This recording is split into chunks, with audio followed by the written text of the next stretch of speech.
gold scepter unearthed in the Sanqing Doi site, the scepter of Mesopotamia. The bronze statues buried underground in the Sanqing Doi site, and the rich marine life of the Indian Ocean. All these seem to be separated by time and space today. But in ancient China, they were linked by an old path, the South Silk Road. Starting from Chengdu, the South Silk Road passed through Sichuan, Yunnan, Burma, and reached as far as India. It had two main paths. One was the West Path, starting in Chengdu. It passed through Shongzhou, Mingshan, Ya'an, Yingjing, Hanyuan, Yueshi, Xichang, Panzihua, Dali, and came to Baosan. From there it went to Mid-Kiana, or Bamo, entering Burma, Southeast Asia, and West Asia. The other was the East Path, originating in Chengdu. It traveled through Yibin, Zhaotong, Shujing, and ran into Kunming, where it diverged into two roads. One entered Vietnam, and the other met with the West Path by way of Dali. The South Silk Road was a shortcut to the outside world from southwest China. Along with the Northwest Silk Road and the Maritime Silk Road, it was a major channel for ancient China to develop foreign trade and cultural exchanges. Great changes have annihilated this Silk Road in the long process of history, causing it to lose its original function. Along this road, however, there are great mountains, as well as magnificent and exquisite scenery. Nature and human civilization have left many unique natural and historical relics.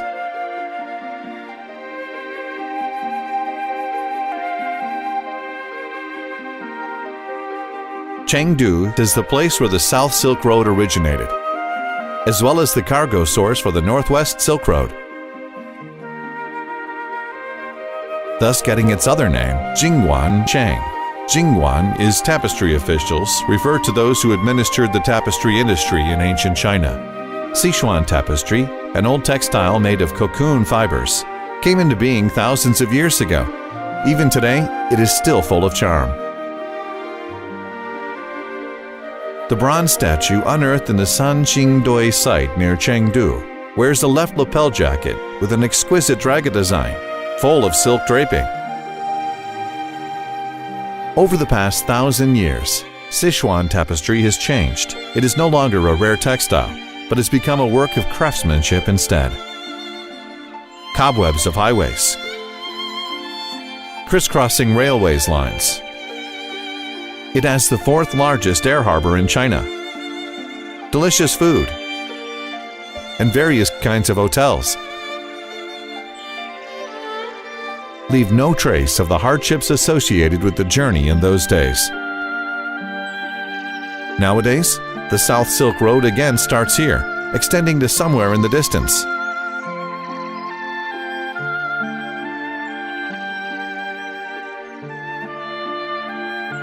Material abundance created many towns and villages. Pingla Ancient Town, to the southwest of Shunglai City, has a long history. It became a market town as early as in the Emperor Jing period of the Han Dynasty. The Bai Mojiang River, originating from Tiantai Mountain and running through the town. On both banks of the river are ancient trees towering to the skies. From afar, they look just like cloud covering the ground. Ancient and old stone roads, as well as a boundless sea of bamboo, have cultivated the peaceful environment of this ancient town of 1,000 years. The cool river wind carries the flavor of ancient Sichuan, just as the past prosperity and horse bells did on the ancient post roads. Is Shangli Ancient Town, the stream running through the town. The exquisite cabins and the stone bridges have favored the town for over 200 years, seemingly recounting their prosperous and bustling past.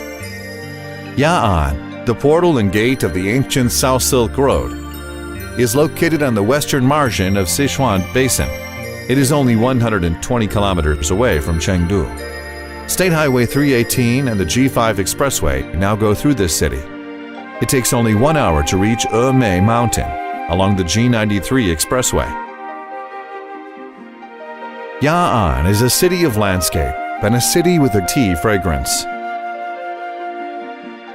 Mengding Mountain, the origin of the world tea culture, is located within Mingshan County, Ya'an City.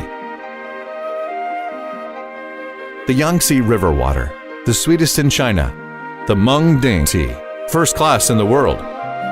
This famous Chinese tea couplet is in praise of Mengding Mountain. Panjiwa, the new city on the South Silk Road, is becoming a sunny resort with a bound in gifts of nature and perfect facilities.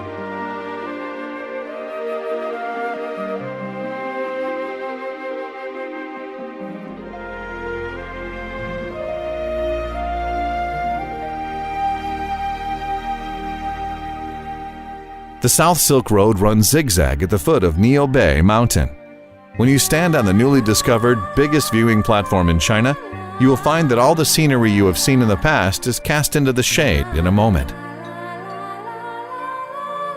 Various ethnic groups converged on this road. Hanyuan County, which is near the Daduhe River, was once a place where tea and horse, salt and silk. Crossing over Shaochengling Mountain, the South Silk Road extended to China's largest neighborhood area of the Yi people. More than 4,000 years ago, the Yi people settled here and thrived here. Carrying forward the living style of their ancestors in the Great Mountain Valley and maintaining the tradition of hospitality. The Yi people are good at singing and dancing, which penetrates every aspect of their life. The Torch Festival in late July every year takes their warm life to the peak. As the old path further stretches, the traces of the culture of the Han people is fading, and an increasingly diversified atmosphere is beginning to come into light.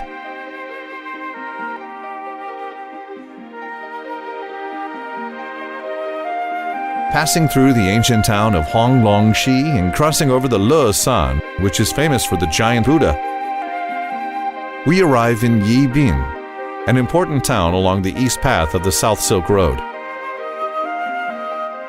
It was only a path along the water in the days of old. The river has been recording the ancient cultural heritage on both sides